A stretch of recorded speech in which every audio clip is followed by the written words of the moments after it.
দেখিয়ে দেখিয়ে দোস্ত পুরা বাসা ভাঙ্গা লাইছি। এই যে দেখা যায়, এই যে দেখেন সব বাড়িয়ে গেছে। আমি সব বাসা ভাঙ্গিয়া এই যে লাঠি আমি একখানে বসে দিছি। এই যে আরেক জায়গায় দেখেন গুতাইতেছি।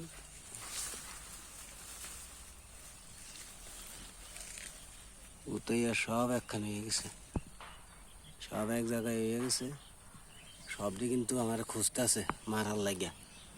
সবাই কিন্তু বেঙ্গল কিন্তু আমার ঘুরতেছে মারার লাগিয়া। দেখেন দোস্ত আমি অনেক দূরে আছি, এমন এক জায়গাতে আছি। বাসাটা কিন্তু এখন দেখা যাইতেছে না। আমি কিন্তু বাসা গুতাইয়া পালাই দিছি, বুঝছেন? এই যে দেখেন নিচে ফিরে রয়েছে, কিন্তু সবাই কিন্তু আমার আক্রমণ করার জন্য ঘুরতেছে। দেখছেন সবগুলা আমার টুকাইতেছে, আক্রমণ করতো, কিন্তু লাভ নাই। আমি এমন এক জায়গায় আছি বৈশা, হেরা আমার পাইতো না আর কি ভাইয়া। আমি এখন চলে